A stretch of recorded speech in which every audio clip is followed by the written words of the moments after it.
Assalamualaikum warahmatullahi wabarakatuh. Innal hamdalillahi nahmaduhu wa nasta'inuhu wa nastaghfiruh wa na'udzu billahi min syururi anfusina wa min sayyiati a'malina. May yahdihillahu fala mudhillalah wa may yudlil fala hadiyalah. Wa asyhadu an la ilaha illallah wahdahu la syarikalah. Wa asyhadu anna Muhammadan abduhu wa rasuluhu la nabiyya ba'dah. Allahumma salli wa sallim wa barik ala nabiyyina Muhammadin wa ala alihi wa sahbihi ajma'in. Ya ayyuhalladzina amanu taqullaha haqqa tuqatih wa la tamutunna illa wa antum muslimun. Ya ayyuhan nasu taqu rabbakumul ladzi khalaqakum min nafsin wahidah wa khalaqa minha zawjaha wa batha minhuma rijalan katsiran wa nisaa'a wattaqullaha alladzi tasaaluna bihi wal arham innallaha kana 'alaikum raqiba. Ya ayyuhalladzina amanu taqullaha wa qulu qawlan sadida yuslih lakum a'malakum wa yaghfir lakum dhunubakum wa may yuti'illaha wa rasulahu faqad faza fawzan 'azima. Amma ba'd. Fa inna ahsanal kalami kalamullah wa khairal huda huda Muhammadin sallallahu alaihi wasallam wa syarrul umuri muhdatsatuha fa inna kulla muhdatsatin bid'ah wa kulla bid'atin dhalalah wa kulla dhalalatin finnar. Bapak-bapak dan ibu-ibu, saudara-saudari jamaah Masjid Imam Syafi'i yang dirahmati Allah Subhanahu wa taala, serta kaum muslimin dan muslimat yang dari kejauhan mungkin bergabung menyimak kajian pada malam hari ini melalui live streaming Facebook Masjid Imam Syafi'i, yang juga semoga dirahmati Allah Subhanahu wa taala.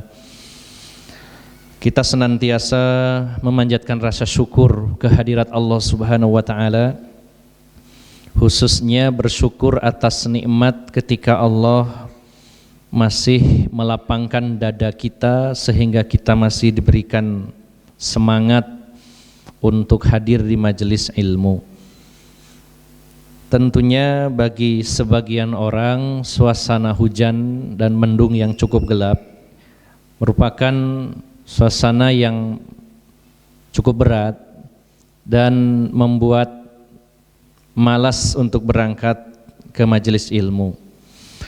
Namun Bapak Ibu, saudara-saudari yang dimuliakan Allah Subhanahu wa taala, musim hujan adalah musim yang tidak bisa kita elakkan karena kita tinggal di Indonesia, di wilayah yang memiliki dua musim. Kalau enggak kemarau ya pastinya hujan.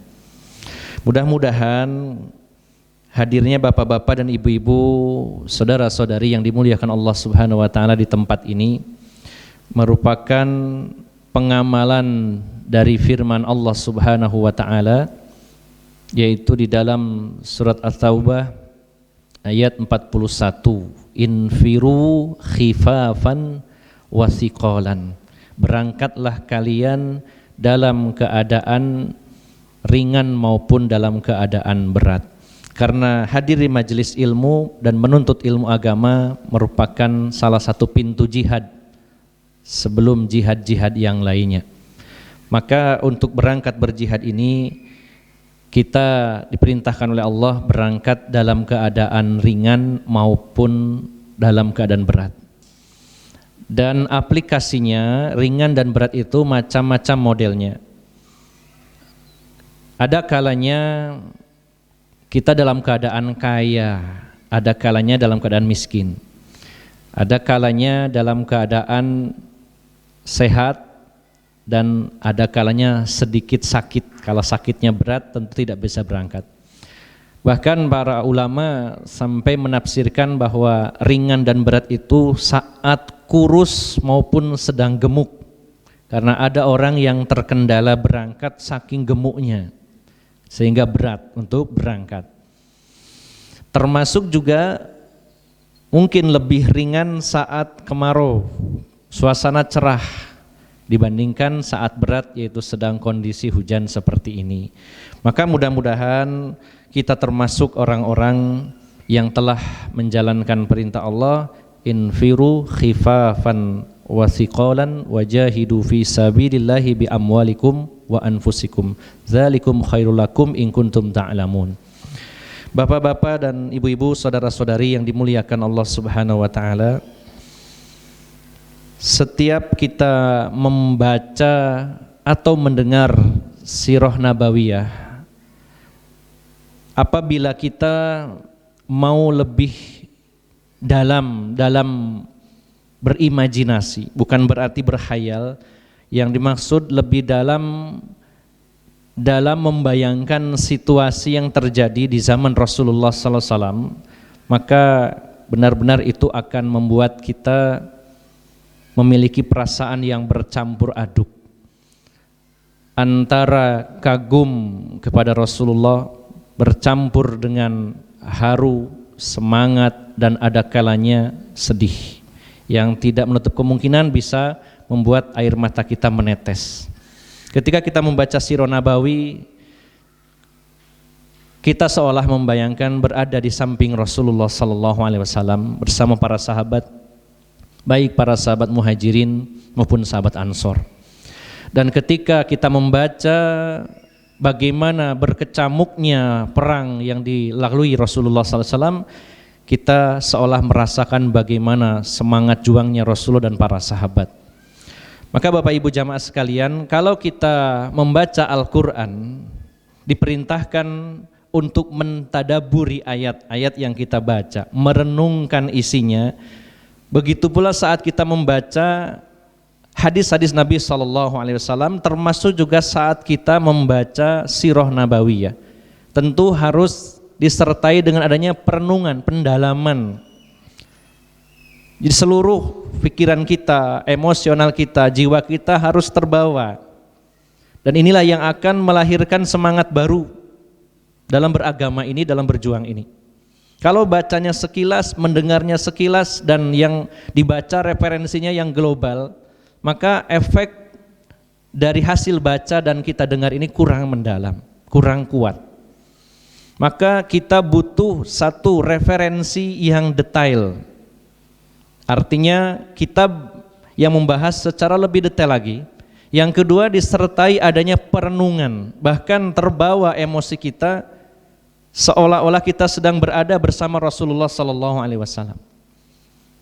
Kita akan menjumpai betapa hebatnya beliau SAW. Kalau dalam situasi aman, kita membahas tentang bagaimana kehidupan Rasulullah SAW, maka dalam situasi yang genting, situasi terjepit, situasi yang sangat mendegangkan, kita akan melihat bagaimana sosok Rasulullah SAW itu dalam memberikan keputusan dan kebijakan. Orang kalau dalam situasi tenang, situasi aman, maka dalam memutuskan satu masalah mungkin akan jauh lebih mudah. Tapi bagaimana dalam situasi terjepit, situasi genting, dan nyawa di ujung tanduk seolah-olah begitu. Maka di sini butuh ketepatan keputusan dan butuh kecepatan. Kalau tidak cepat dalam memutuskan, membahayakan nyawa ribuan orang kaum muslimin. Maka disitulah Allah Subhanahu wa taala memilih manusia yang terbaik, yaitu Rasulullah SAW. Belum lagi nanti dalam peristiwa perang bagaimana manajemen konflik Rasulullah SAW, karena beliau mengomandoi begitu banyak pasukan yang berasal dari berbagai macam kabilah dan suku. Terutama nanti dalam pembahasan berikutnya bagaimana situasi ketika Rasulullah membagi-bagi ghanimah, sementara Rasulullah punya kebijakan yang sebagian orang tidak suka dengan kebijakan itu. Nah, ini seringkali kita dihadapkan dalam situasi kalau jadi seorang pemimpin, apakah itu ketua takmir, apakah itu ketua yayasan atau komandan apa saja. Inginnya kita ini disukai oleh seluruh anggota, oleh seluruh komunitas yang di bawah kita. Tapi itu sesuatu yang sulit. Maka disitulah butuh bagaimana kita mengambil ibrah dari Rasulullah SAW. Rasulullah saja manusia terbaik yang dibimbing oleh wahyu Allah Subhanahu wa taala, tidak serta-merta dalam setiap keputusan beliau selalu didukung 100%. Maka disitulah bagaimana seni Rasulullah untuk mengeluarkan kebijakan dan bagaimana memanage konflik di antara kaum muslimin waktu itu. Karena ada tipe pemimpin ketika membawahi 10 orang saja, 10 orang punya kemauan berbeda-beda. Nuruti yang ini, bagaimana yang ini. Akhirnya nggak punya kebijakan, nggak punya keputusan. Wah, nanti kalau nurutis ini, yang ini bagaimana ya? Nganut yang ini bagaimana? Itu 10. Bagaimana kalau ribuan? Maka kita pun belajar untuk jadi seorang pemimpin. Karena setiap kita adalah pemimpin, minimal di keluarga. Apalagi kalau yang dipimpinnya lebih dari satu. Coba tanya Pak Bayu. Ya, itu butuh kemampuan khusus. Ya. Nah, paling tidak bapak-bapak yang punya satu punya anak-anak.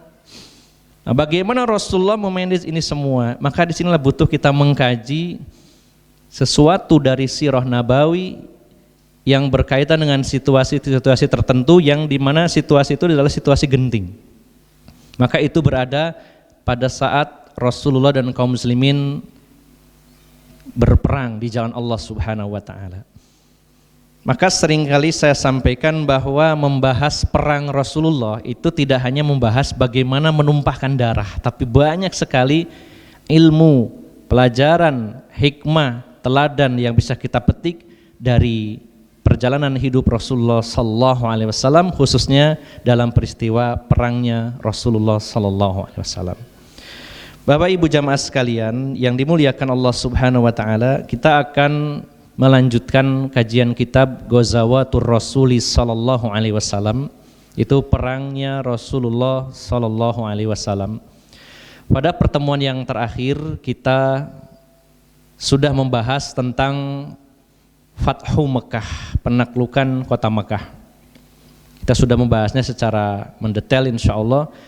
Ada sedikit tambahan bahwa ketika Rasulullah dan kaum muslimin menaklukkan kota Mekah, maka di antara misi yang diselesaikan oleh Rasulullah dan pasukan beliau adalah membumi hanguskan, memberantas situs-situs kesyirikan.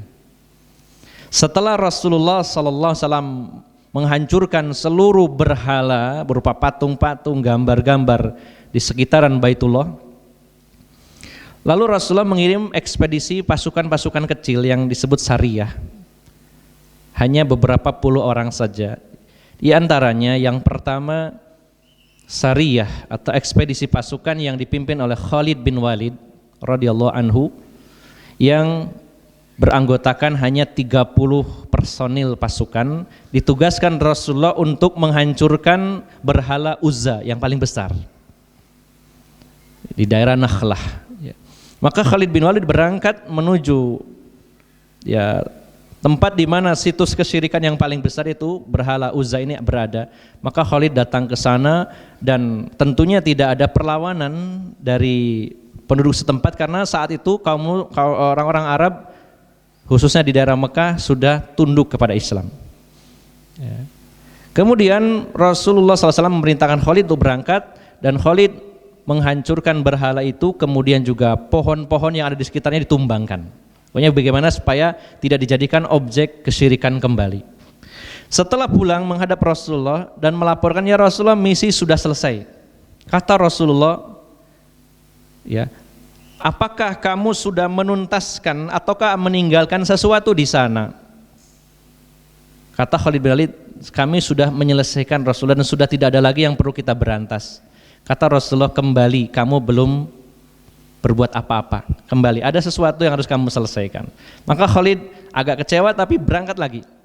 Dan ternyata benar di sana, di lokasi di mana berhala Uzza itu dihancurkan, ada, ini nyata memang dalam hadis-hadis Nabi sallallahu alaihi wasallam, dalam sejarah memang ada ini dalam fakta sejarah, yaitu munculnya bangsa jin yang sebenarnya yang selama ini mungkin dalam orang Jawa bilang bau rekso di situ, itu muncul dalam wujud seorang wanita yang telanjang. Wujud wanita telanjang, kemudian dia posisinya saat itu sedang berdiri dan mengambil pasir ditaburkan ke rambutnya. Maka Khalid kaget, oh ini yang dimaksud Rasulullah, saya belum selesai. Maka segera Khalid bin Walid mendekat kepada wanita ini dan langsung ditebas lehernya, diakhiri, ya, dibunuh. Ya. Dan ini tidak dibahas bagaimana kok telanjang masih bisa menebas, ya wallah alam, ya pokoknya dibunuh. Ini kejadian nyata. Dan kisah kedua yaitu Rasulullah SAW mengirim Sa'ad bin Zaid ya ke daerah tepian Laut Merah, ditugaskan untuk menghancurkan berhala yang bernama Manat. Maka sesampainya di lokasi ada juru kuncinya. Juru kuncinya mengatakan, kamu tidak akan mampu melakukannya untuk menghancurkan berhala Manat ini. Maka siapa tadi? Sa'ad bin Zaid langsung menerobos masuk dan menemukan juga seorang wanita telanjang tapi berkulit hitam. Dan akhirnya juga dibunuh, lalu dihancurkan berhala itu. Dan yang ketiga, ekspedisi yang dipimpin oleh Amr bin As, yaitu menghancurkan berhala Suwa, ini peninggalan dari kaum Nabi Nuh alaihissalam. Karena memang tokoh atau dedengkot yang merubah agama Nabi Ibrahim di Jaziratul Arab itu adalah Amru bin Luhai al-Khuzai, yang menemukan patung Wad, Suwa, Yagus, Ya'uk dan Nasr. Itu adalah cikal bakal menyimpangnya agama Nabi Ibrahim di wilayah Jaziratul Arab. Dialah yang menggali di pantai Jeddah kelima patung peninggalan kaum Nabi Nuh yang terseret banjir, dibersihkan dan dibagi-bagikan kemudian disembah. Maka setelah penaklukan kota Mekah ini, Rasulullah menghancurkan seluruh berhala dan situs-situs kesyirikan. Tidak ada kompromi dalam hal ini, tidak sampai menganggap bahwa ini adalah situs bersejarah yang harus diabadikan, berapa nilainya, tidak ada. Dihancurkan kalau itu memang membawa ke dalam kesyirikan. Ini akhir dari peristiwa penaklukan kota Mekah. Bapak Ibu jamaah sekalian yang dimuliakan Allah Subhanahu wa taala, kemudian kita akan masuk ke poin yang baru, yaitu perang Hunain. Kita kemarin mundur sedikit bahwa Fathu Mekah itu terjadi pada tahun ke-8 Hijriyah. Tepatnya Rasulullah berangkat dari Madinah pada tanggal 10 Ramadan tahun ke-8 Hijriah, dan baru sampai di Mekah menaklukkan kota Mekah pada hari Jumat tanggal 20 Ramadan saat berpuasa. Dan Rasulullah tinggal totalnya di Mekah itu selama 19 hari. Perjalanannya 10 hari, tinggal 19 hari. Artinya Rasulullah Idul Fitri waktu itu di Mekah karena baru masuk dan menaklukkan kota Mekah tanggal 20 Ramadan. Nah, maka setelah kaum muslimin yang berjumlah 10.000 menguasai kota Mekah, kemudian berbondong-bondong penduduk Mekah masuk Islam, maka ada dua suku besar, yaitu Hawazin dan Thaqif atau Bani Thaqif. Mereka merasa ketakutan dengan kekuatan kaum muslimin. Nah, maka mereka bermusyawarah yang dipimpin oleh pemimpinnya, komandannya, yaitu seorang yang terkenal sekali bernama Malik bin Auf. Bermusyawarah, akhirnya mereka memutuskan bahwa daripada kita diserang, kita lebih baik menyerang duluan. Karena tahu bahwa kaum muslimin kuat, maka daripada didatangi, mending kita serang. Nah, ini terjadi pada tanggal 5 Syawal, ya, keberangkatan Rasulullah SAW menuju daerah Hunain, yaitu sebuah lembah, itu pada tanggal 5 Syawal, baru 5 hari raya, dan posisinya masih di Mekah. Nah, Rasulullah SAW berangkat dengan 12.000 pasukan. Siapa mereka? Yang pertama 10.000 yang dibawa dari Madinah. Kemudian karena banyak yang masuk Islam di Mekah, ada 2.000 tambahan, 2.000 personil ditambah, jadi totalnya 12.000. Sementara orang-orang Hawazin dan Thaqif, jumlah personil mereka 2 kali lebih dari jumlah kaum muslimin, besar. Nah, ada beberapa manuver yang dilakukan oleh musuh saat itu. Jadi sebelum kita lanjutkan, bahwa intinya latar belakang perang Hunain adalah karena ketakutan Hawazin dan Sakif akan diserang, maka mereka mempersiapkan pasukan untuk menyerang. Maka Rasulullah segera berangkat. Nah, di suku Hawazin ini ada seorang tokoh yang sangat cemerlang dalam bertempur. Dia punya strategi jitu, itu bernama Duraib bin As-Simmah. Namun karena sudah tua, maka dia tidak ikut terjun di perang, tapi banyak memberikan ide-ide. Nah, saat musyawarah ada beberapa manuver yang dilakukan oleh orang-orang Hawazin dan Sakif. Di antaranya, dan ini yang menjadi sebab kekalahan kaum muslimin pada sesi pertama. Apa yang dilakukan oleh mereka? Yang pertama, Auf bin Malik memberikan motivasi, jadi mengkampanyekan di tengah-tengah pasukannya yang jumlahnya 2 kali lipat lebih, berarti 24.000 lebih pasukannya. Yang pertama yang dia lakukan adalah memotivasi, menyampaikan kepada pasukannya bahwa Muhammad dan pasukannya itu belum pernah perang yang sesungguhnya. Artinya musuh-musuh yang selama ini itu musuh biasa, belum menghadapi mereka menurut mereka. Jadi tidak perlu khawatir, kata Malik bin Auf, bahwa Muhammad dan pasukannya menang dalam beberapa kali perang itu karena musuhnya tidak ada apa-apanya, belum menghadapi kita. Jadi semangat saja, kata dia. Ini yang pertama. Nah, yang kedua, ini ada keunikan. Malik bin Auf punya strategi, dan ini sebenarnya sempat ditentang oleh ahli strategi perang yaitu Duraib tadi. Dia punya strategi saat perang dia mengikut sertakan seluruh harta mereka dan anak-anak serta kaum wanita. Ini kan jarang terjadi. Perang membawa anak, istri dan harta. Apa tujuannya? Dia bertujuan, punya pendapat ini, kalau perang di belakangnya ada istri, ada anak-anak, ada harta, maka lebih semangat karena harus mempertahankan yang di belakang, supaya bisa lebih mengobarkan semangat pasukan. Ibaratnya juga nek loyo isin karo bojone nang buri ditonton, gitu kan ya. Dan kalau kalah gimana nasib istrinya, anak-anaknya dan harta yang mereka cintai. Ini di ide dari panglimanya yaitu Malik bin Auf, tapi sempat ditentang oleh Duraib bin As-Simmah. Dia mengatakan perang itu menang bukan karena wanita dan anak-anak, tapi dengan pedang dan tombak. Dan nanti kalau kalian kalah, kalian akan diejek, wah kalah, loyo, lemah dan sebagainya. Tapi tetap ditentang oleh panglimanya, enggak, pokoknya kita akan ikut sertakan seluruh wanita-wanita kita, anak-anak kita dan seluruh harta.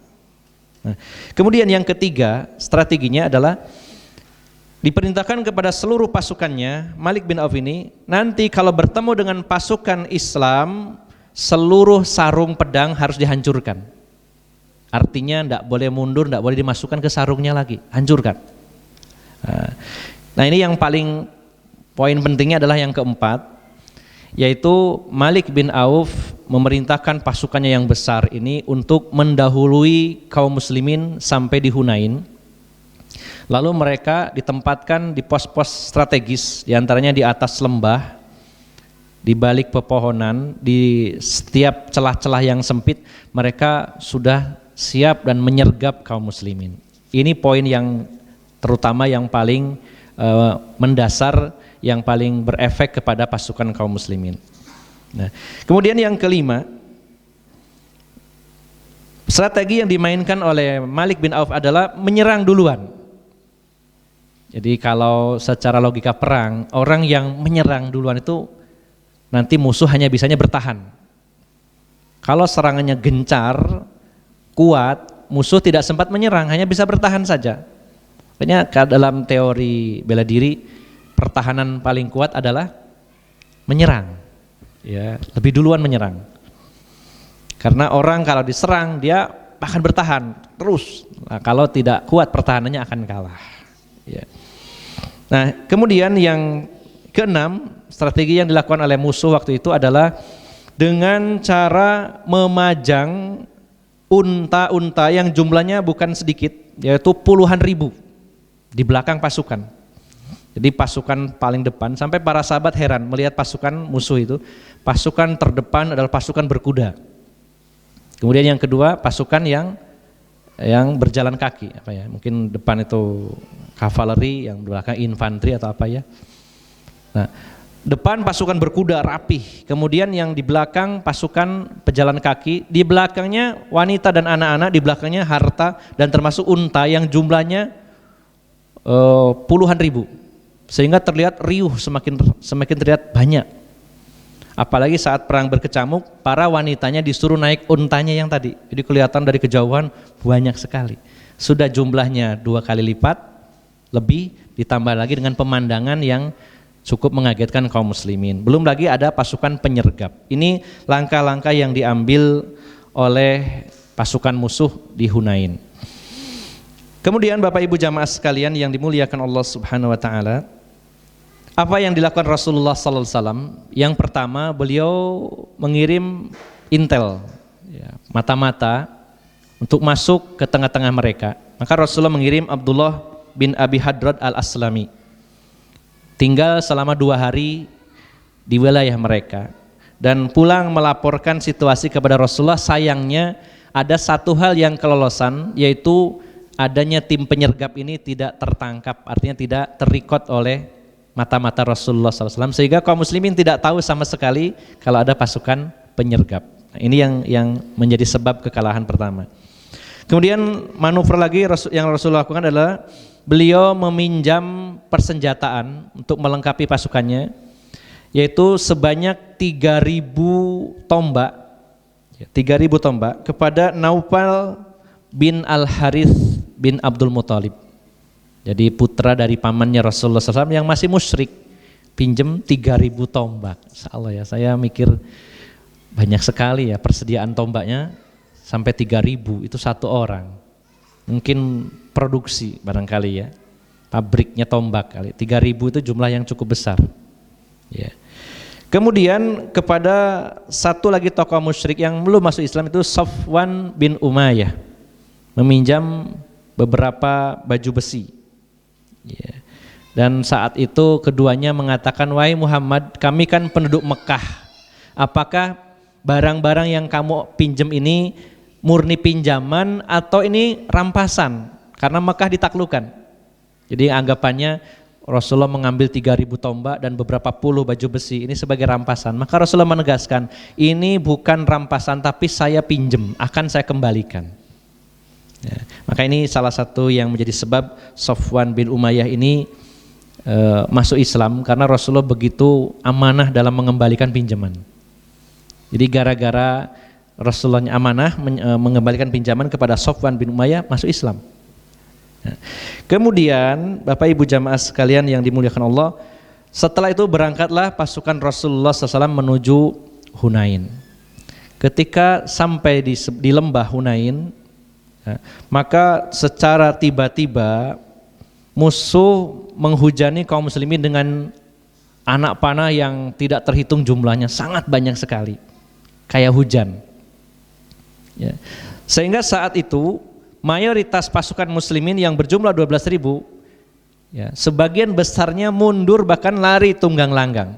Namanya diserang mendadak itu, ya orang pasti cari perlindungan. Yang tersisa hanya sedikit, termasuk Rasulullah SAW, yang beliau dikawal oleh 2 orang, yaitu yang pertama Abbas, paman Rasulullah SAW, ya, memegangi pelananya bigol Rasulullah waktu itu, beliau menumbangi bigol yang warna putih, dan yang satu megang kendalinya bigolnya Rasulullah, yaitu Muawiyah bin Al-Harith, bukan Muawiyah bin Harb ya. Kalau pemimpin Quraisy itu Muawiyah, Abu Sufyan, ya, Abu Sufyan bin Harb, kali ini Abu Sufyan bin Al-Harith.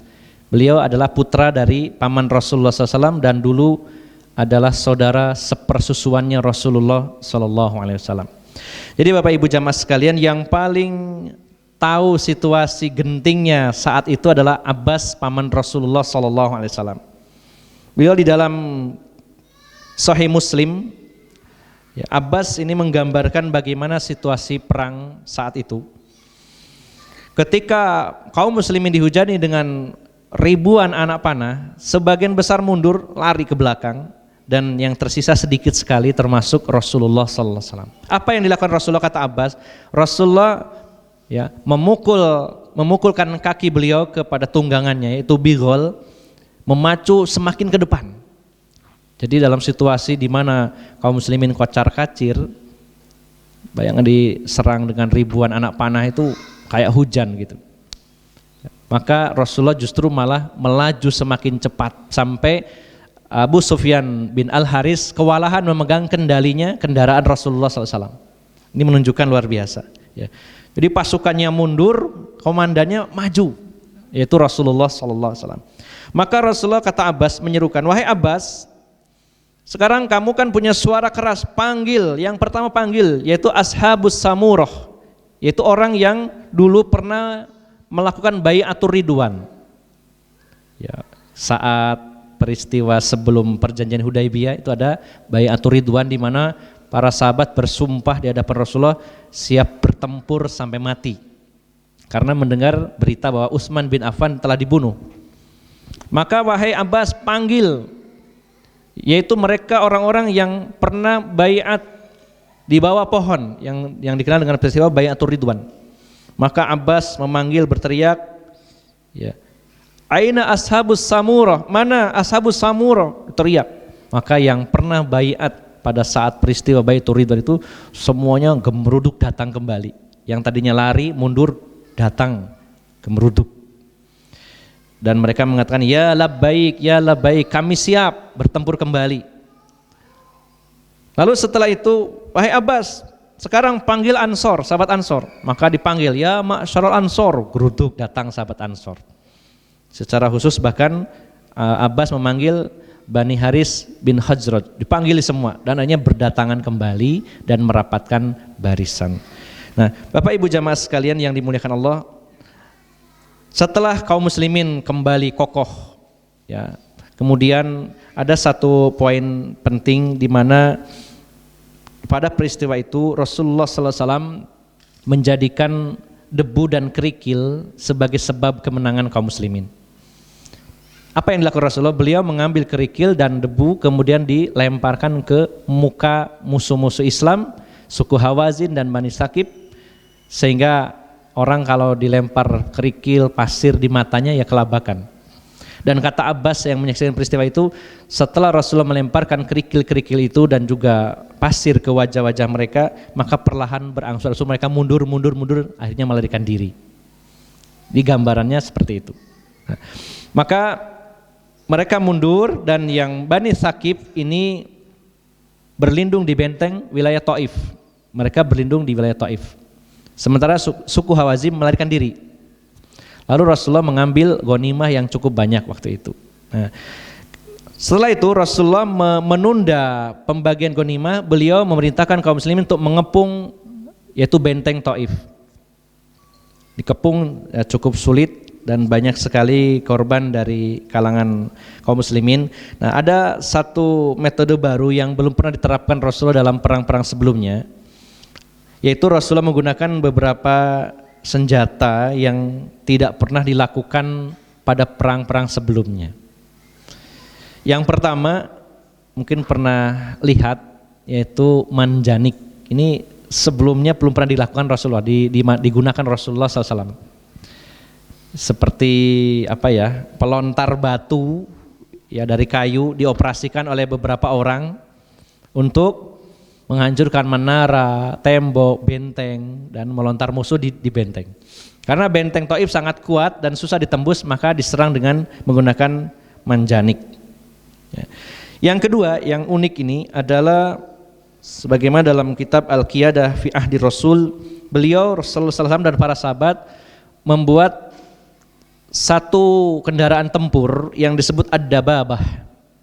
Modelnya adalah waktu itu seperti sebuah rumah kecil yang beratap. Nah, lalu para sahabat berada di bawahnya. Kalau sekarang itu Ad-Dababah, kalau kita ngetik Ad-Dababah di YouTube atau di browsing, itu yang muncul adalah tank. Ya. Tank itu dalam bahasa Arabnya disebut Ad-Dababah. Jadi itu jauh-jauh hari Rasulullah sudah membuat dengan para sahabat. Unik sekali ini saya baca ini. Karena di benteng itu dihujani anak panah, maka para sahabat membuat rumah minimalis di mana berlindung di bawahnya, kemudian atapnya dari kayu sehingga nggak bisa ditembus anak panah. Jadi ya kalau sekarang mungkin kendaraan lapis baja begitu ya, nggak tembus karena senjatanya panah. Ya dengan kayu saja, dengan papan aja nggak tembus, ya. Atau dengan kayu yang agak tebal itu nggak tembus. Nah itu digunakan oleh Rasulullah SAW dan para sahabat. Nah kemudian yang ketiga yang tidak kalah uniknya yaitu Rasulullah dan kaum muslimin menggunakan kawat berduri. Bagaimana cara bikinnya? Bukan berupa kawat berduri seperti yang dipunyai polisi hari ini ya, tapi Rasulullah dan para sahabat membuat kayu berbentuk salib, mungkin plus gini. Nah, di ujungnya dikasih paku-paku besi dari logam, jadi bentuknya silang kayak gini. Kemudian setiap ujungnya dikasih logam seperti paku begitu, empat-empatnya. Itu jumlahnya sangat banyak. Ketika pasukan berkuda musuh datang itu dilemparkan, sehingga kudanya nginjek itu tidak bisa lari. Nah, ini juga luar biasa. Jadi kalau sekarang itu untuk gembosi bannya mobil mungkin gitu ya, ditebarkan oleh Rasulullah dan para sahabat sehingga kuda-kuda musuh berjatuhan tidak bisa menyerah. Itu saat peristiwa pengepungan benteng di Taif. Kemudian manuver yang dilakukan Rasulullah sallallahu alaihi wasallam ini seperti terjadi pada perang berikutnya. Rasulullah memerintahkan kaum muslimin, ini tidak selalu terjadi. Namun dalam peristiwa pengepungan pernah dilakukan Rasulullah sebelumnya dan para sahabat, yaitu membakar kebun anggur milik mereka. Orang itu kalau dikepung nggak ngalah-ngalah, nggak nyerah-nyerah, hartanya yang dibakar. Bingung, wah kebun saya hancur gimana ini? Itu menjatuhkan mental mereka. Lalu manuver Rasulullah adalah mengumumkan kepada seluruh budak-budak yang ada di benteng, kalau menyerah akan dimerdekakan dan tidak akan disakiti, ya, dirayu.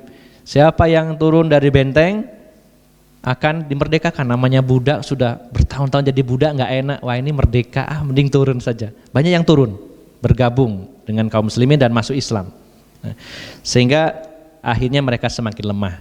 Namun Bapak Ibu jamaah sekalian yang dimuliakan Allah Subhanahu wa taala, setelah pengepungan Rasulullah SAW memutuskan menghentikan pengepungan benteng Taif. Karena atas saran dari para sahabat, ya Rasulullah, mereka ini ibaratnya seperti musang. Kalau Anda tungguin, Anda bisa menangkapnya, tapi kalau ditinggalkan nggak berbahaya. Karena wilayah-wilayah sekitarnya sudah dikuasai kaum muslimin, hanya tinggal bentengnya aja. Jadi mending ditinggalkan saja. Dikepung percuma, ya, menghabiskan energi. Karena apa? Kalau dikepung nungguin bisa jadi ketangkep atau takluk, tapi kalau ditinggalkan nggak ada apa-apanya, nggak bahaya. Mending ditinggalkan saja. Tapi para sahabat waktu itu di hari pertama Rasulullah memutuskan, mereka bersikuku tidak mau, pengen lanjut. Kenapa kita belum menaklukkan kok sudah pulang? Kata Rasulullah, baik kalau begitu besok perang lagi.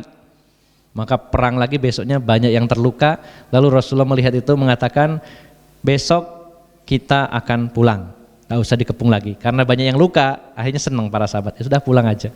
Maka pulanglah Rasulullah SAW dan mampir di wilayah yang bernama Ji'ronah antara Makkah dan Madinah, dan setelah itu Rasulullah membagikan ghanimah yang tadi sempat tertunda. Karena sudah Isya ya, kita break dulu. Qulu qouli hadza wa astaghfirullah li wa lakum. Alhamdulillah wassalatu wassalamu ala Rasulillah wa ala alihi washabbihi wa mawalah. Amma ba'd. Bapak Ibu jamaah sekalian yang dimuliakan Allah Subhanahu wa taala, tadi kita sudah memberikan gambaran tentang pertempuran di Hunain, yakni ketika suku Hawazin melarikan diri, kemudian suku Tsaqif berlindung di benteng Taif dan dikepung oleh Rasulullah SAW. Namun setelah itu Rasulullah memutuskan untuk pulang saja dan tidak melanjutkan pengepungan karena dianggap mereka sudah terlalu lemah dan buang-buang energi kalau ditungguin sampai ketangkep, sampai takluk. Maka Rasulullah memilih untuk kembali pulang ke daerah Ji'ronah, di mana di sana ghanimah hasil perang Hunain dikumpulkan dan belum dibagikan.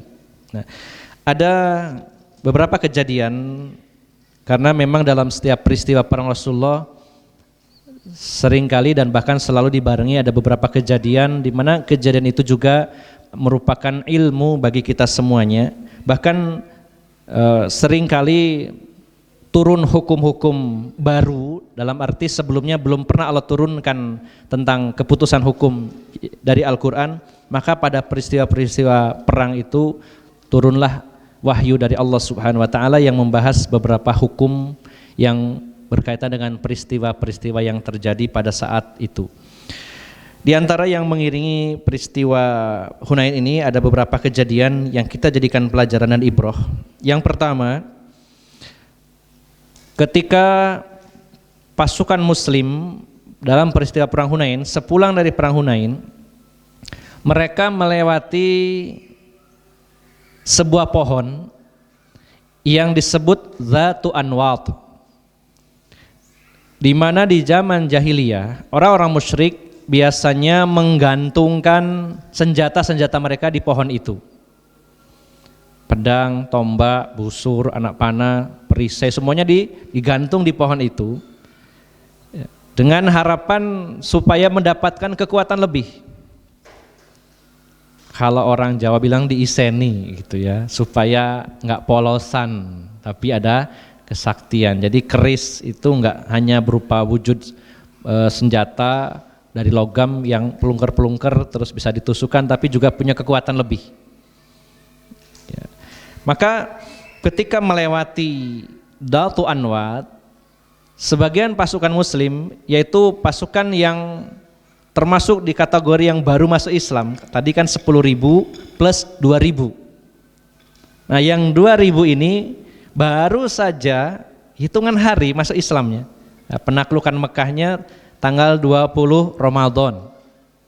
Berangkat perang ke Hunain 5 Syawal, berarti 15 hari baru masuk Islam. Bayangkan. Baru 15 hari masuk Islam sudah berangkat jihad fisabilillah. Padahal secara tauhid mereka belum murni. Nah, terbukti pada peristiwa melewati pohon Dzatu Anwat.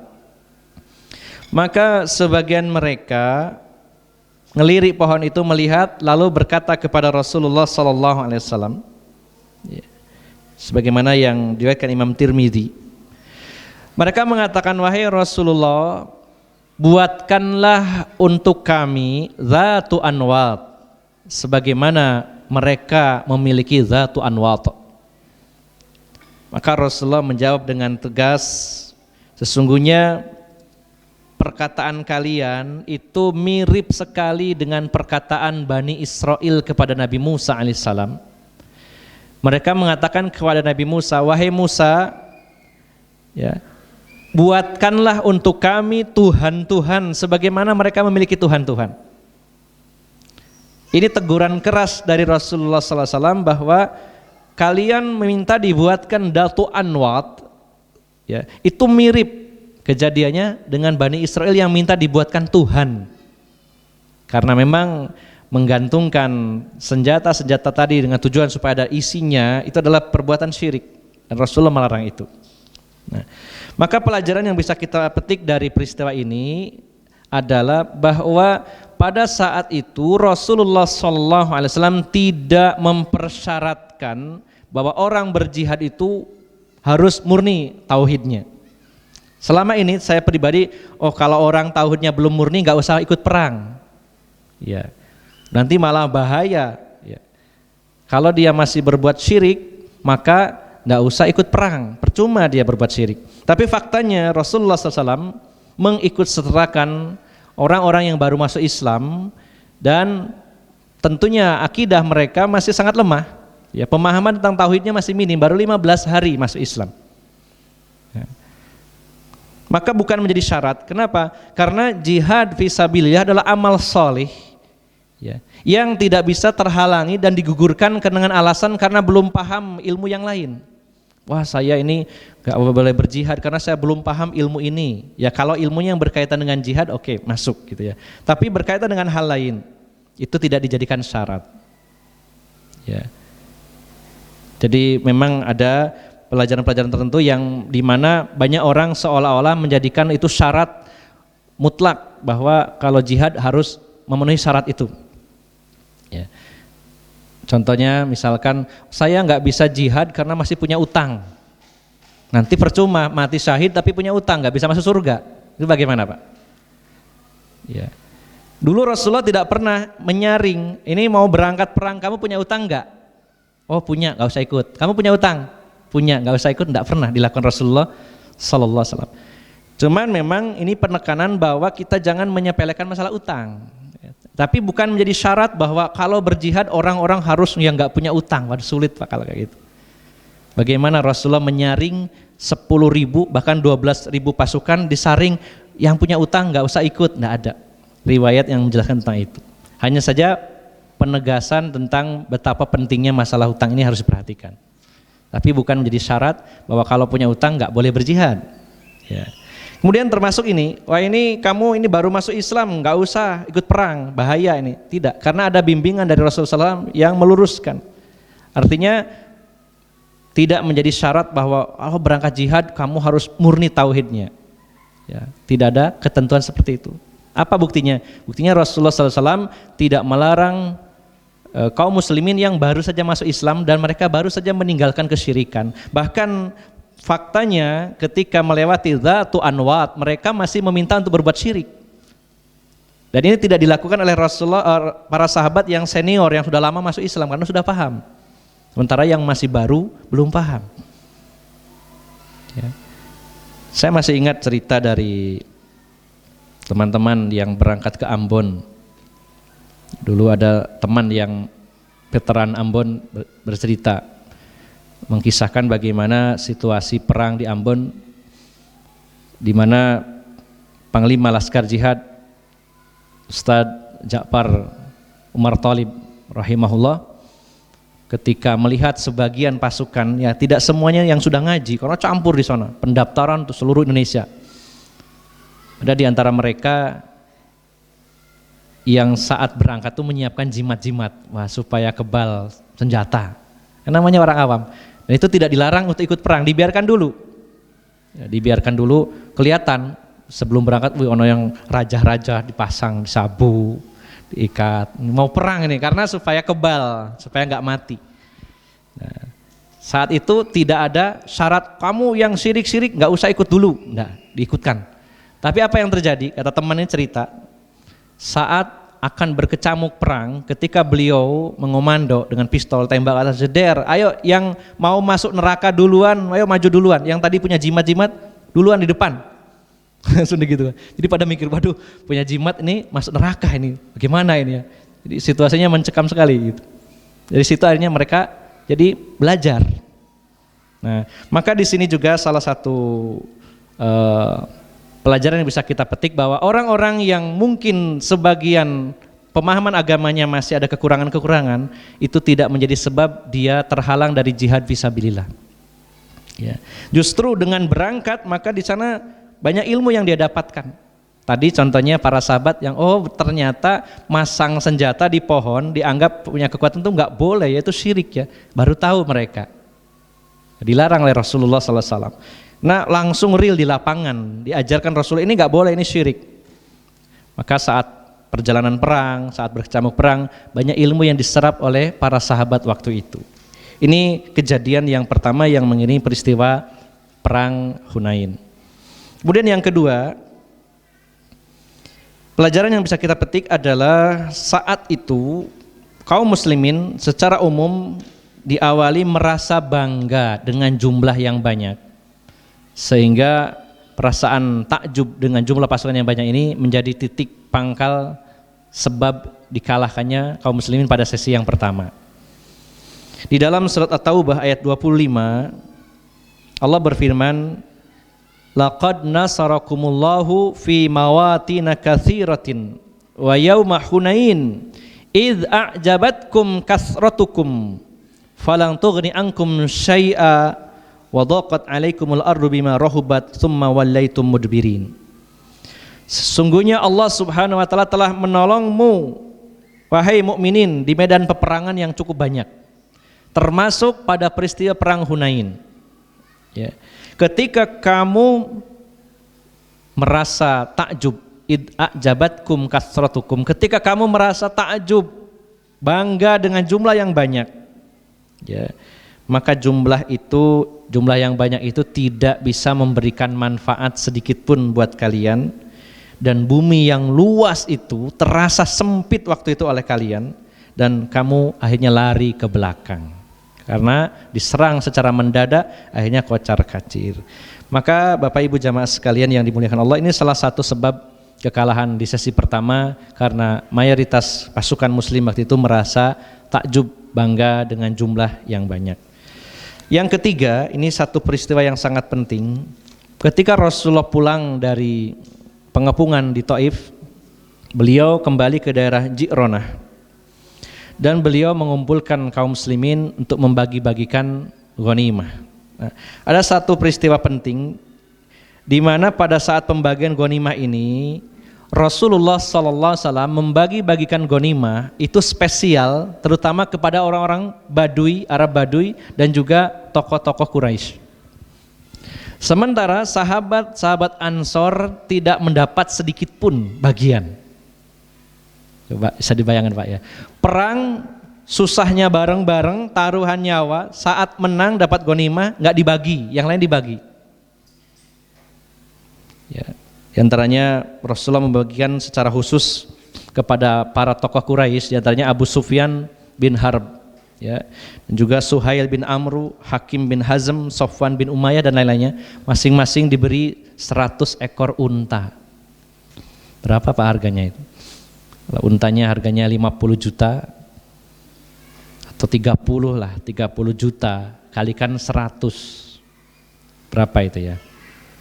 30 juta dikalikan 100. 3 miliar. Ya, satu orang. Wah, ini dibagi setiap orangnya 3 miliar, sementara kaum Ansor yang juga ikut berjuang enggak dapat sedikit pun. Maka Bapak Ibu jamaah sekalian yang dimuliakan Allah Subhanahu wa taala, maka timbul gejolak di tengah-tengah kalangan Ansor, yaitu perasaan jengkel, ketidakpuasan sebagai manusia biasa. Ya, ketika sama-sama ikut berjuang, saat pembagian nggak dapat jatah, di mana yang lain kelihatan besar sekali, 100 ekor unta, 3 miliar misalkan. Maka terjadilah gejolak di mana para sahabat Ansor merasa tidak puas dengan pembagian yang dilakukan Rasulullah SAW. Nah, ini dalam hadis yang cukup panjang, diriwayatkan dari Abu Sa'id Al-Khudri, yang diriwayatkan Imam Ahmad diantaranya. Ya. Maka saat itu Sa'ad bin Ubadah menemui Rasulullah SAW dan menyampaikan berita, wahai Rasulullah, saat engkau melakukan pembagian ghanimah, ada di antara kaum Ansor yang tidak terima, merasa jengkel karena pembagian ini. Lalu Rasulullah bertanya kepada Sa'ad bin Ubadah, ya, lalu kamu ada di barisan mana, wahai Sa'ad? Mendukung saya atau mendukung orang-orang Ansor? Kata Sa'ad bin Ubadah, saya ini kan walaupun seperti ini, saya bagian dari kalangan Ansor juga, wahai Rasulullah. Gimana lagi ya, saya itu juga orang Ansor, ya saya menyampaikan saja kalau bahasa kita begitu. Baik, kalau begitu tolong kamu kumpulkan seluruh sahabat Ansor di satu tempat, ya, buat satu perkumpulan di situ, nanti saya akan berbicara kepada mereka. Ini yang satu kisah yang ini sangat luar biasa menurut kita. Maka berkumpullah para sahabat Ansor, dan ada memang beberapa orang muhajirin yang ikut bergabung, namun oleh Sa'ad bin Ubadah dicegah, ini khusus Ansor, kamu jangan ikut-ikutan. Berkumpullah para sahabat Ansor waktu itu. Kemudian Bapak Ibu jamaah sekalian yang dimuliakan Allah Subhanahu wa taala, Rasulullah menyampaikan kepada para sahabat Ansor. Di saat itu Rasulullah berkhutbah dengan khutbah yang luar biasa, ya, yang sangat istilahnya emosional, ya, dan juga dipenuhi dengan pemikiran yang tajam, ya, dengan bahasa yang sangat istilahnya sangat masuk sekali ke dalam pikiran orang-orang Ansor waktu itu. Rasulullah SAW bertanya kepada mereka, wahai sekalian kaum Ansor, apa benar berita yang sampai kepada saya bahwa kalian tidak terima dengan pembagian ghanimah yang saya lakukan? Ya. Maka mereka mengatakan, iya wahai Rasulullah, sebagian dari kami, yang memang sebenarnya para pemuda, bukan sahabat-sahabat senior, sebagian dari para pemuda Ansor tidak terima dengan bagian itu. Kemudian Rasulullah SAW menyampaikan, ya, Beliau menyampaikan, coba kamu sampaikan seluruh unek-unek kamu kepada saya. Sampaikan, saya akan dengarkan. Ini bahasanya saya sederhanakan seperti itu. Ya. Coba sampaikan seluruh isi hati kalian kepada saya akan dengarkan. Ya. Maka para sahabat Ansor merasa sungkan, ya Rasulullah, ya Allah dan Rasulnya yang lebih utama dan lebih banyak memberikan kebaikan. Kata Rasulullah, sampaikan, katakan saja, jangan sungkan-sungkan, saya akan dengarkan apa yang menjadi unek-unek kalian. Ya. Mengapa kalian tidak membantah ucapan saya? Sampaikan saja, tidak usah ragu-ragu. Ya. Wahai Rasulullah, bagaimana kami harus berbicara? Ya. Padahal seluruh kebaikan kepunyaan Allah Subhanahu wa taala dan Rasulnya. Lalu kata Rasulullah sallallahu alaihi wasallam, demi Allah, ya, demi Allah, seandainya kalian mau, saya sudah bisa menebak apa yang akan kalian katakan. Dalam bahasa kita itu, saya menebak kalian akan mengatakan, wahai Muhammad, dulu kamu itu didustakan, lalu kami benarkan. Ya. Dulu kamu diusir, kami yang menampung. Ya. Dulu kamu dalam keadaan miskin, kami yang menolong. Bukankah kalian mengatakan seperti itu seharusnya? Ya, subhanallah ya. Jadi Rasulullah karena para sahabat sungkan tidak mengeluarkan unek-uneknya, Rasulullah sendiri yang mengatakannya. Bukankah kalian itu ingin mengatakan kepadaku bahwa aku dan para sahabat muhajirin itu dulu dalam keadaan miskin lalu kalian tolong, dalam keadaan terusir kalian yang membantu menampung, dalam keadaan ya didustakan lalu kalian benarkan. Apa itu yang ingin kalian sampaikan?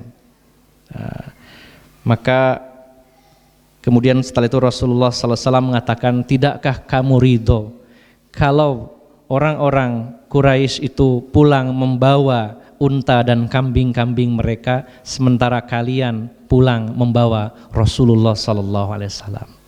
Ya. Mereka pulang membawa dunia, kalian pulang membawa Rasulullah SAW. Maka mereka semuanya menangis pada saat itu sampai janggut-janggut mereka basah di hadapan Rasulullah SAW. Dan mereka mengatakan, ya Rasulullah, kami ridho dengan pembagian ini. Kami lebih bangga, lebih bahagia daripada membawa unta dan kambing. Kami lebih bangga ketika kami membawa engkau, wahai Rasulullah SAW. Nah, ini juga Bapak Ibu jamaah sekalian yang dimuliakan Allah Subhanahu wa taala. Lalu Rasulullah menegaskan, demi Allah, seandainya ya, kalau bukan karena hijrah, aku ini bagian dari sahabat Ansor. Seandainya bukan karena hijrah, saya ini adalah bagian dari Ansor. Seandainya ada kaum yang melewati satu lembah dan kaum Ansor melewati lembah yang lain, demi Allah aku akan ikut dengan kaum Ansor. Insyaallah. Ini juga khutbah yang serupa pernah disampaikan Rasulullah, yaitu ketika Fathu Mekah. Beliau naik ke Bukit Safa dan mengumpulkan para sahabat Ansor. Lalu Rasulullah SAW mengatakan, ya, saat itu ada beberapa kalangan sahabat Ansor yang menggunjing Rasulullah SAW. Mereka mengatakan kepada teman-temannya, mungkin ya orang ini, maksudnya Rasulullah, saking rindunya dengan kampung halaman dan keluarganya sehingga seolah-olah melupakan kita. Ya, mungkin baper lah kalau bahasa kitanya ya, sahabat Ansor. Ini Fathu Mekah, Rasulullah pulang kampung, seolah-olah merasa para sahabat Ansor itu merasa tidak diperhatikan. Ya. Para sahabat Ansor mengatakan antara satu dengan yang lainnya, mengatakan bahwa orang ini sedang rindu dengan kampung halamannya dan keluarganya. Maka Rasulullah naik ke atas mimbar di Bukit Safa, beliau mengumpulkan orang-orang Ansor. Kemudian Rasulullah mengatakan, bukankah kalian, ini karena setelah itu Rasulullah mendapat wahyu dari Allah Subhanahu wa taala, dan beliau mengatakan, tadi Rasulullah tidak mendengar perkataan mereka, namun Rasulullah diberitahu oleh Allah Subhanahu wa taala. Lalu Rasulullah mengatakan, apakah benar kalian mengatakan bahwa aku ini orang yang rindu dengan kampung halaman dan keluarga? Apa benar seperti itu? Maka para sahabat Ansor mengatakan, iya wahai Rasulullah, kami mengatakan itu karena kami takut kehilangan engkau wahai Rasulullah. Maka apa yang dikatakan Rasulullah SAW, demi Allah, sesungguhnya aku akan hidup bersama kalian dan meninggal bersama kalian. Aku akan hidup bersama kalian dan meninggal di tengah-tengah kalian. Ini Rasulullah menegaskan bahwa bukan berarti saya lahir di Mekah lalu saya melupakan Madinah, saya melupakan sahabat Ansor. Tidak, demi Allah, saya akan hidup bersama kalian sahabat Ansor dan aku akan meninggal di tengah-tengah kalian. Itu terbukti Rasulullah setelah itu dari Mekah pulang ke Madinah dan tidak memilih tinggal di Mekah, padahal itu tanah kelahiran beliau. Di sana ada Baitullah, tapi Rasulullah lebih memilih para sahabat Ansor dan kembali ke Madinah setelah 19 hari tinggal di kota Mekah. Maka Bapak Ibu jamaah sekalian, sebenarnya yang dilakukan Rasulullah mungkin bagi seorang pemimpin itu adalah resiko. Ketika dia memutuskan sesuatu, tidak semua orang sepakat. Tapi sebenarnya kalau direnungkan secara mendalam, apa yang dilakukan Rasulullah itu demi kemaslahatan semua, termasuk demi kemaslahatan sahabat Ansor. Rasulullah tahu bahwa tokoh-tokoh Quraisy ini punya pengaruh dan baru saja masuk Islam, Abu Sufyan bin Harb dan lain-lainnya. Maka Rasulullah khawatir karena walaupun mereka sudah masuk Islam, dikhawatirkan nanti muncul masalah di kemudian hari karena lamanya mereka memusuhi Islam. Maka di situ butuh sekali Rasulullah melunakkan hati mereka sehingga mereka bisa benar-benar totalitas masuk Islamnya. Karena kalau tidak totalitas ini akan berbahaya. Abu Sufyan ini walaupun masuk Islam, kalau tidak dilunakkan hatinya, dia punya pengaruh, punya kekuatan. Bagaimana nasib saudara-saudara Ansor dan yang lainnya nantinya? Maka apa yang dilakukan Rasulullah membagikan harta lebih banyak kepada tokoh-tokoh Quraisy, sebenarnya kebaikannya kembali kepada kaum muslimin secara umum. Karena itu adalah tokoh-tokoh besar yang punya pengaruh, yang punya kekuatan. Dengan diberinya ghanimah yang luar biasa, mereka merasa dispesialkan oleh Rasulullah. Sehingga sebagaimana komentar dari Safwan bin Umayyah, dia mengatakan, saya 20 tahun membenci Muhammad sebenci-bencinya, namun hari ini aku sangat mencintainya. Sangat mencintainya. Inilah yang diinginkan Rasulullah dengan memberikan ghanimah yang lebih banyak kepada orang-orang Quraisy, terutama tokoh-tokoh mereka, agar hati mereka lunak dan semakin mantap keimanannya sehingga kebaikannya akan dirasakan oleh kaum muslimin secara umum. Bapak Ibu jamaah sekalian yang dimuliakan Allah, kemudian satu kisah lagi yaitu tentang bagaimana sabarnya Rasulullah ketika membagikan ghanimah kepada orang-orang Arab Badui, di mana mereka ini kurang pendidikan, terbiasa kasar, maka saat pembagian ghanimah bisa dibayangkan bagaimana mereka itu tentang adabnya, dan itu Rasulullah maklumi. Ya. Walaupun ada satu kisah yaitu tentang seorang laki-laki yang Rasulullah mengatakan itu adalah cikal bakal orang-orang Khawarij. Ketika Rasulullah membagi-bagi ghanimah, maka orang ini datang kepada Rasulullah SAW dan mengatakan, wahai Muhammad, bertakwalah kepada Allah dan berbuatlah adil. Maka rawi hadis menjelaskan, di antaranya di sini Umar bin Khattab mengatakan, terlihat wajah Rasulullah seperti cat merah, itu marah. Dan hampir saja orang ini dibunuh, namun Rasulullah melarang, jangan sampai orang-orang mengetahui bahwa Muhammad telah membunuh sahabat-sahabatnya, jangan dibunuh, biarkan. Orang ini mengkritik dengan tajam Rasulullah SAW dengan mengatakan bahwa bertakwalah wahai Muhammad dan berbuat adillah. Maka Rasulullah menjawab, kalau aku saja tidak bisa berbuat adil, lalu siapa yang bisa berbuat adil? Kalau manusia terbaik saja seperti Rasulullah tidak mampu berbuat adil, siapa lagi yang bisa berbuat adil? Rasulullah marah waktu itu, namun melarang untuk membunuh lelaki tersebut. Bapak Ibu jamaah sekalian yang dimuliakan Allah, ini gambaran beberapa kejadian yang menyertai peristiwa perang Hunain. Kemudian untuk penutup ada beberapa pelajaran, faedah yang penting yang kita rangkum. Yang pertama yaitu tentang tafsir surat At-Taubah tadi ayat 25. Yang menjadi ibrah bagi kita adalah bahwa seseorang yang melakukan kesalahan, salah satunya dengan ujub, yaitu merasa banyak personilnya waktu itu, maka justru itulah yang menjadi sebab kekalahan kaum muslimin pada sesi yang pertama. Maka ini jadi pelajaran penting bagi kita bahwa sikap ujub dimanapun dan kapanpun adalah perkara yang tercela, dan bahkan dalam situasi perang itu akan menyebabkan kita menganggap remeh musuh sehingga kurang kewaspadaan. Ini yang pertama. Kemudian yang kedua, kita membahas sebab-sebab kekalahan dan juga sebab-sebab kemenangan. Jadi kalah tapi di akhirnya menang. Yang pertama sebab-sebab kekalahan. Satu, karena tadi perasaan bangga yang menyusup ke dalam dada mayoritas pasukan muslimin waktu itu. Kemudian yang kedua, memang jumlah kaum musyrikin waktu itu sangat banyak sekali. 2 kali lipat lebih dari jumlah pasukan Islam. Kemudian yang ketiga, Malik bin Auf dan bala tentaranya lebih dahulu sampai di Hunain. Ini sebuah sebab yang menyebabkan kekalahan kaum muslimin. Dalam situasi perang, seringkali yang memenangkan perang itu orang yang lebih dulu sampai, sehingga mereka lebih siap dan bisa membuat strategi-strategi, bahkan jebakan-jebakan dan lain sebagainya. Maka penguasaan wilayah ini sangat penting dalam setiap pertempuran. Kemudian sistem pasukan yang terorganisir yang dilakukan oleh Malik bin Auf ini sangat luar biasa. Yang tadi saya jelaskan, pasukan terdepan adalah pasukan berkuda atau kavaleri, kemudian pasukan infanteri, kemudian di belakangnya adalah para wanita dan anak-anak, baru di belakangnya adalah harta mereka. Sampai para sahabat menyaksikan bahwa baru kali ini kami menyaksikan pasukan musuh yang serapi dan benar-benar terorganisir dengan baik. Ini salah satu sebab mereka memenangkan peperangan di awalnya terhadap kaum muslimin. Nah, kemudian apa saja faktor-faktor kemenangan yang diraih atau sebab-sebab kemenangan Rasulullah dan kaum muslimin pada sesi berikutnya?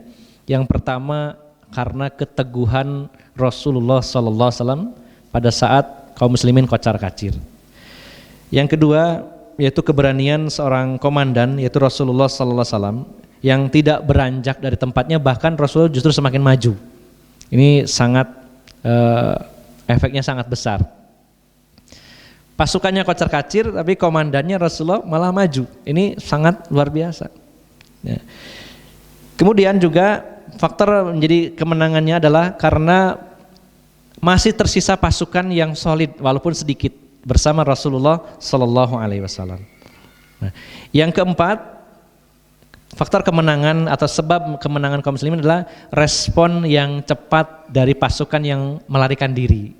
Makanya Rasulullah memaafkan pada peristiwa perang Hunain ini orang-orang yang melarikan diri karena memang mendadak sekali, kaget, mundur gitu ya. Tetapi hebatnya mereka para sahabat waktu itu walaupun sudah mundur, responnya begitu cepat untuk kembali, tidak berlanjut. Nah, yang kelima, sebab menangnya kaum muslimin adalah kesalahan dari sisi militer dari pihak musuh. Seharusnya ketika kocar-kacir itu mereka mengejar, tapi nyatanya enggak. Ya, hanya menghujani anak panah terus berhenti. Ya. Kalau itu dikejar terus, ya ini jadi sebab saja bisa jadi akan telak kaum muslimin waktu itu. Dan tidak luput bahwa selama pertempuran itu Rasulullah SAW tidak henti-hentinya berdoa kepada Allah Subhanahu Wa Taala sehingga Allah Subhanahu Wa Taala menurunkan bantuan yaitu berupa bala tentara dari kalangan malaikat. Jadi bukan hanya pada peristiwa perang Badar saja, tetapi dalam peristiwa perang Hunain juga Allah Subhanahu wa taala menurunkan para malaikat sebagaimana tercantum dalam surat At-Taubah ayat 26. Yang terakhir, Bapak Ibu jamaah sekalian yang dimuliakan Allah Subhanahu wa taala, ada beberapa hukum yang lahir atau muncul pada peristiwa perang Hunain ini, yang juga pada peristiwa Fatu Mekah ada beberapa hukum yang mungkin saya lewati supaya semakin melengkapi pembahasan kita. Waktu di Mekah ada beberapa hukum yang muncul, di antaranya yaitu tentang hukum orang yang safar ketika berpuasa. Karena waktu peristiwa Fatu Mekah, Rasulullah dan kaum muslimin saat itu bulan Ramadan. Maka kesimpulan hukumnya adalah bahwa ketika safar, siapa yang kuat untuk berpuasa maka berpuasa lebih baik, tapi yang tidak kuat maka lebih baik membatalkan. Dan ini terjadi pada pasukan kaum muslimin waktu itu. Kemudian yang kedua, ketika Fatu Mekah, Rasulullah SAW menjamak dan mengqashar salat beliau selama 19 hari. Kalau kita kembali kepada kitab fikih, antaranya di dalam kitab Al-Wajiz, sebagian ulama memberi batasan bahwa mengqashar salat itu lamanya adalah 19 hari. Kalau lebih dari 19 hari maka tidak dikosor lagi. Tapi ini pendapat yang lemah, karena pendapat yang lebih kuat, selama meniatkan untuk safar artinya tidak mukim, maka tidak ada batasan waktu. Tidak dibatasi 19 hari. Seandainya lebih dari itu, maka boleh mengkosor atau meringkas sholat yang 4 menjadi 2. Dan satu lagi, ketika di Mekah ada satu hukum yang perlu kita cermati, yaitu diharamkannya nikah mut'ah atau kawin kontrak yang sebelumnya dihalalkan oleh Rasulullah SAW. Ada 2 kejadian di mana Rasulullah menghalalkan nikah mut'ah. Yang pertama sebelum perang Khaybar, yang kedua sebelum perang atau sebelum Fatu Mekah. Nah, kemudian Rasulullah mengharamkannya pasca perang Khaybar, lalu menghalalkan kembali pada sebelum Fatu Mekah dan mengharamkannya selama-lamanya setelah Fatu Mekah. Ada pendapat lain dari Imam Ibnu Qayyim al-Jauziyah rahimahullah bahwa kata beliau, Rasulullah tidak dari peristiwa perang Khaybar tahun 7 Hijriah sampai Fatu Mekah 8 Hijriah, Rasulullah SAW tidak menghalalkan, mengharam tidak, tapi dihalalkan sebelum Khaybar dan setelah itu halal terus. Tidak sempat diharamkan, halal terus, bahkan sebelum Fatu Mekah, barulah setelah Fatu Mekah diharamkan untuk selama-lamanya sampai hari kiamat. Jadi ini 2 pendapat, maka pendapat mana yang rajih wallahu alam, yang jelas pada hari ini nikah mut'ah diharamkan ya. Sejak Fatu Mekah sampai hari kiamat nikah kontrak itu diharamkan, tidak dibolehkan. Sebagaimana orang-orang Syiah yang sampai hari ini masih melakukannya dan melegalkannya. Nikahnya nikah kontrak, kemudian juga bisa ta'adud poligami sampai 9. Jadi nemen ya. Nikah boleh 9 dan juga dikontrak. Jadi kalau punya istri 9 semuanya kontrak, nanti ganti lagi 9 lagi, ganti lagi 9, kontrak semua ya. Sampai ada seorang wanita Syiah yang sudah pernah menikah 55 kali karena dikontrak-kontrak terus. Dan bahkan di Iran itu banyak seorang laki-laki yang menikahi putrinya sendiri karena lupa ya, dulu itu pernah dikontrak ibunya, lupa ini anak EDW. Banyak terjadi seperti itu, nauzubillah. Maka diharamkan ya. Nah, bagaimana kalau nikahnya bukan nikah kontrak tapi niat untuk menceraikan, misalkan tugas luar pulau, istrinya nggak ikut, daripada berzina nikah tapi nanti kalau selesai tugas tak ceraikan, pulang lagi, boleh apa tidak Pak? Yang seperti itu boleh apa tidak? Ini tugas selama 6 bulan, istrinya nggak ikut tugas, kemudian diam-diam di sana nikah siri misalkan ya, lalu setelah masa tugasnya selesai diceraikan, tapi dari awal sudah niat nanti kalau sudah selesai tugas akan saya ceraikan. Bedanya kalau nikah mut'ah kontrak itu ada akadnya, dijelaskan berapa lama. Tapi kalau ini niat nikah biasa tapi niat dalam hati nanti akan saya ceraikan setelah 6 bulan, hukumnya bagaimana? Nah, ini ada satu pendapat dari Ibnu Qudamah itu membolehkan, tapi ini pendapat yang sangat lemah. Para ulama, jumhur ulama, diantaranya Syekh Utsaimin membantah bahwa bagaimana kalau itu menimpa adik perempuan kalian atau saudara kalian atau lain-lainnya, dinikahi orang tapi niatnya akan diceraikan, maka hukumnya haram, tidak boleh. Walaupun ada pendapat dari Ibnu Qudamah yang membolehkan. Makanya ulama-ulama Syafi'iyah selain Imam Nawawi mayoritas mengatakan bahwa wajib bermadhab itu satu, gak boleh pilih-pilih yang campur-campur, harus madhab satu. Kalau pilih Syafi'i, Syafi'i semua. Itu mayoritas ulama Syafi'iyah berpendapat seperti itu kecuali Imam Nawawi.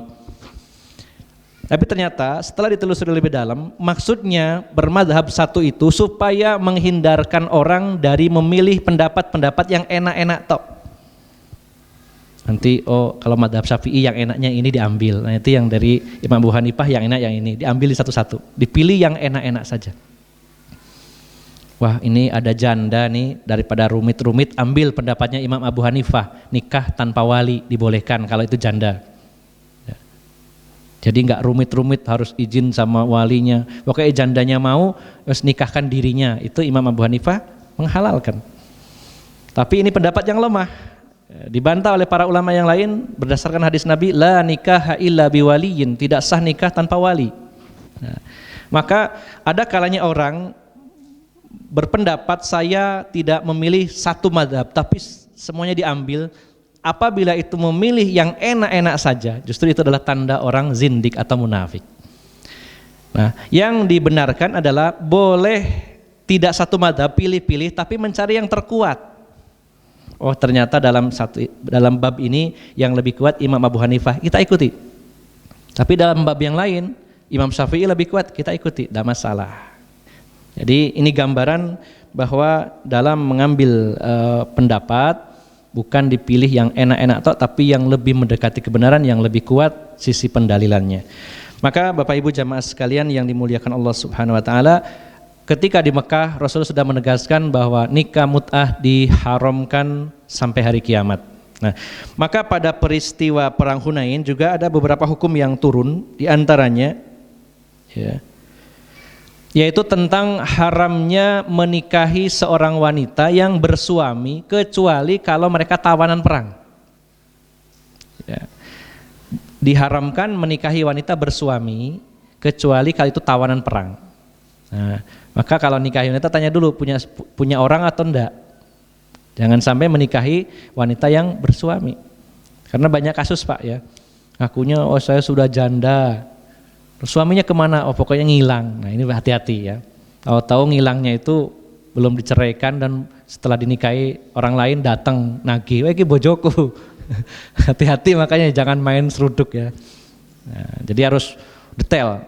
Saya beberapa kali diminta tolong untuk menikahkan orang, dalam arti menikahkan di sini ya sebagai apa namanya bantu saja untuk menikahkan ya, tapi tetap harus saya detailkan walinya siapa ya. Kemudian syarat-syarat yang lainnya, ada 2 mempelai, ada ijab kabul, ada mahar, ada wali, ada 2 saksi, semuanya harus lengkap ya. Beberapa kali saya mengalami seperti itu, maka selalu saya kejar, kalau janda mana surat cerainya. Kalau nggak gitu khawatir nanti siapa sih nikahkan ini, ikut bojoku kok dinikahkan. Nah, tapi hanya kebablasan, taunya oh ini Ustadz Abu Rozan biasanya gampang nikahkan orang. Ada yang nikah nggak ada walinya, Ustadz walinya antum loh, enak gitu ya. Saya disuruh jadi walinya, bukan seperti itu. Tetap hukumnya berlaku. Ini beberapa kasus memang membantu saudara-saudara kita yang nikah ya. Nah, maka menikahi seorang wanita ini kalau bersuami haram kecuali ketika mereka itu adalah tawanan perang. Melawan orang-orang kafir, kemudian wanita-wanita mereka ditawan. Nah, sehingga menjadi hamba sahaya. Nanti itu dibagi. Misalnya simulasinya perang. Ya. Misalkan jamaah Imam Syafi'i ikut bertempur bareng. Ternyata menang. Nah, dibagi ghanimahnya, ada yang berupa hewan ternak, mobil, motor, kemudian termasuk juga tawanan perang wanita atau laki-laki juga tawanan. Maka mereka jadi budak. Nah, bagaimana statusnya kalau wanita-wanita tawanan ini punya suami? Maka dalam kasus ini mereka halal bagi kaum muslimin untuk digauli setelah masa iddahnya habis. Karena suami-suami mereka adalah kafir dan ketika ditawan maka mereka bukan suami istri lagi, ya, dianggap dihukumi pisah. Ini secara hukum fikihnya demikian. Ini terjadi juga dalam peristiwa perang Hunain, yaitu ketika kaum muslimin mengejar pasukan Hawazin ke daerah Autos, maka di sana banyak mendapat hamba-hamba perempuan yang mana mereka bersuami. Maka ayat-ayat tentang hukum ini turun, dijelaskan Rasulullah bahwa haram menikahi wanita bersuami kecuali kalau itu tawanan perang dengan syarat sudah masa iddahnya selesai, maka halal bagi majikannya ya. Dan jumlahnya tidak dibatasi. Beda dengan istri yang diberi batas maksimal 4, kalau hamba sahaya tidak terbatas. Kalau memang jatahnya 100 hamba sahaya ya 100-100-nya halal. Wah, bayang notok ini. Jadi enggak usah dibayang no Pak ya. Kapan perang ini? Ya ini gambaran, bukan berarti pikirannya perang dolek gitu enggak ya, tapi ini hukum ya, harus dijelaskan. Nah, kemudian juga ada hukum lain yaitu hukum larangan ya. Larangan bagi bencong, ini ada dalam peristiwa perang Hunain ini yang diriwayatkan Imam Bukhari, larangan bencong untuk berkumpul bersama wanita-wanita yang bukan mahramnya. Jadi bencongnya laki-laki ya. Karena apa? Dalam peristiwa perang Hunain ini ada seorang banci ya di samping Ummu Salamah. Nah, lalu Rasulullah SAW masuk, di mana banci ini yang sebelumnya dalam hukum Islam kalau dia seorang laki-laki yang nggak punya nafsu kepada wanita maka tidak apa-apa berdekatan. Tetapi setelah peristiwa perang Hunain ini ada seorang banci bersama Ummu Salamah, maka Rasulullah SAW melarang untuk berkumpul. Ya, banci itu maksudnya asalnya laki-laki, kemudian jadi perempuan berkumpul dengan wanita-wanita muslimah, itu tidak boleh. Jadi jangan menganggap remeh, banci aja kok, gitu ya, tidak boleh. Nanti khawatirnya sembuh, gitu ya. Kan bahaya ya, banci aja gak doyan nafsu mbak perempuan ya, biarkan saja lah, tidak boleh. Tetap ya, jangan sembarangan dengan banci ya, walaupun sepertinya dia jadi wanita, tapi tetap tidak boleh. Ya. Ini diantara beberapa hukum. Kemudian juga setelah Rasulullah membagikan ghanimah, beliau melakukan umroh sebelum pulang ke Madinah, dan beliau melakukan ihram dari Ji'ronah, yaitu tadi wilayah antara Mekah dan Madinah di mana Rasulullah membagi-bagi ghanimah, maka dijadikan sebagai tempat untuk mengawali umroh atau tempat ihram ya. Nah, ini beberapa hukum yang berkaitan atau berlangsung kejadiannya bersama dengan peristiwa perang Hunain. Bapak Ibu jamaah sekalian yang dimuliakan Allah Subhanahu wa taala, tentunya masih ada beberapa poin yang tidak bisa tersampaikan secara sempurna, tapi mudah-mudahan ada beberapa pelajaran penting yang bisa kita ambil. Di antaranya tadi ya, sebelum saya tutup supaya nggak lupa karena agak melebar barusan, itu yang pertama bahwa orang-orang yang secara akidah mungkin masih pemula tidak menjadikan terhalang mereka untuk berjuang atau berjihad di jalan Allah Subhanahu wa taala. Artinya ketika seseorang memiliki kekurangan agama dari sisi yang lain, bukan berarti dia terhalang dari kebaikan yang lainnya. Kemudian tadi sudah kita bahas tentang faktor-faktor yang menyebabkan apa itu kemenangan dan kekalahan kaum muslimin dan beberapa hukum-hukum yang berkaitan dengan peristiwa perang Hunain. Demikian Bapak Ibu jamaah sekalian yang dimuliakan Allah Subhanahu wa taala. Apakah ada tanya jawab atau langsung? Barangkali ada yang kurang jelas bisa disampaikan dulu sebelum kita tutup kalau ada. Iya. Iya. Iya.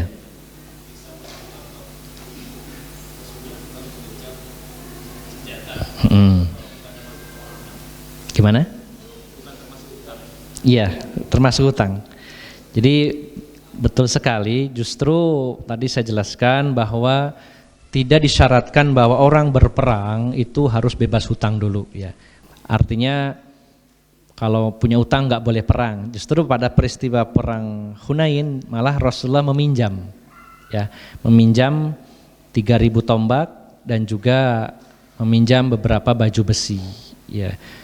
Nah, kemudian yang dibahas oleh para ulama bahwa menanggapi hadis Nabi bahwa orang yang mati syahid pun akan terhalang di pintu surga karena utangnya, artinya di situ penekanan bahwa harus hati-hati dengan hutang. Orang yang meninggalnya dalam keadaan syahid saja terhalang karena utangnya, maka harus hati-hati dengan hutang. Tetapi bukan menjadi sebab atau syarat bahwa orang yang berperang itu harus orang yang tidak punya hutang sama sekali. Nah, ini tidak pernah ada satupun riwayat di mana Rasulullah SAW menyortir, memilih para sahabat yang tidak berhutang saja yang berangkat perang, tidak ya.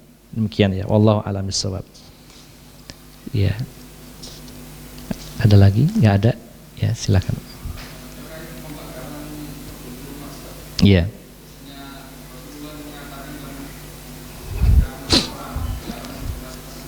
Iya. Iya. Iya. Secara umum ya, jadi kita memahami dalil ada am yang umum, ada yang khos ya. Secara umum memang pesan-pesan Rasulullah kepada pasukan yang dikirim itu jangan menghancurkan rumah ibadah, jangan membunuh wanita, jangan membunuh biarawan-biarawati yang sedang beribadah, jangan membunuh orang tua, jangan menebang pohon, diantaranya itu ya.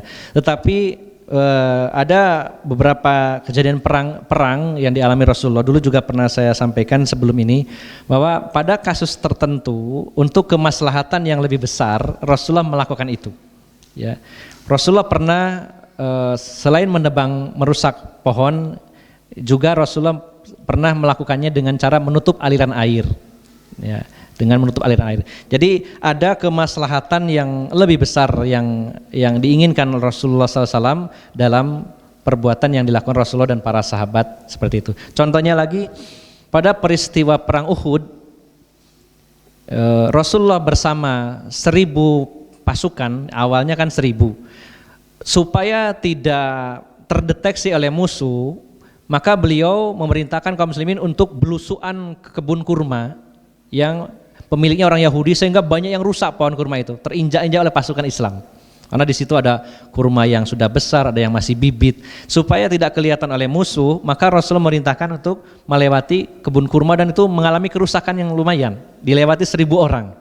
Nah, ini juga ada kerusakan, tetapi ada maslahat yang lebih besar, yang seandainya tidak dilakukan, lalu menurut perhitungan manusia, Rasulullah sebagai manusia, kalau tidak dilakukan maka akan fatal akibatnya. Misalkan Madinah dikuasai, dikalahkan, ini akan lebih besar efeknya. Kerusakannya akan lebih besar. Maka pada beberapa kasus Rasulullah melakukan itu. Jadi artinya tidak dipukul rata selalu tanpa tujuan, wah dirusak, enggak. Biasanya dalam peristiwa pengepungan, dikepung, kemudian tidak nyerah-nyerah, maka support logistik diputus. Ya. Jadi tidak serta-merta wah perang menyerbu satu kawasan mesti dirusak, tidak. Jadi dari sinilah kita memahami bahwa dalil itu ada yang bersifat umum, ada pengecualian. Nah, secara umum tidak ada tujuan apa-apa, hanya merusak saja. Nyerbu satu wilayah, rusak pohon-pohonnya. Tidak ada tujuan, hanya menghancurkan saja. Ini tentu tidak dibenarkan. Tetapi ketika Rasulullah melihat dikepung ini tidak nyerah-nyerah, diputus logistiknya, makanannya, airnya. Karena ada tujuan yang membawa maslahat yang lebih besar. Jadi kesimpulannya, dalil khusus ini tidak dijadikan alasan untuk setiap penyerangan harus merusak, tidak. Justru kembali ke dalil yang umum bahwa dalam peristiwa perang jangan melakukan pengerusakan. Kalaupun Rasulullah melakukannya karena ada tujuan khusus yang maslahatnya lebih besar daripada mafsadatnya. Allah a'lam bishawab. Gitu. Ya. Cukup ya. Kalau tidak ada, alhamdulillah. Apabila tidak ada pertanyaan lagi, kita cukupkan sampai di sini. Saya meminta maaf yang sebesar-besarnya barangkali ada ucapan atau tindakan atau sikap dari awal hingga akhir kajian ini yang kurang berkenan di hati bapak-bapak dan ibu-ibu. Saya mohon maaf yang sebesar-besarnya. Aqulu qawli hadza wa astaghfirullaha li wa lakum wa akhiru da'wana anil hamdulillahi rabbil alamin. Subhanakallahumma wa bihamdika asyhadu an la ilaha illa anta astaghfiruka wa atubu ilaik. Wassalamu alaikum warahmatullahi wabarakatuh.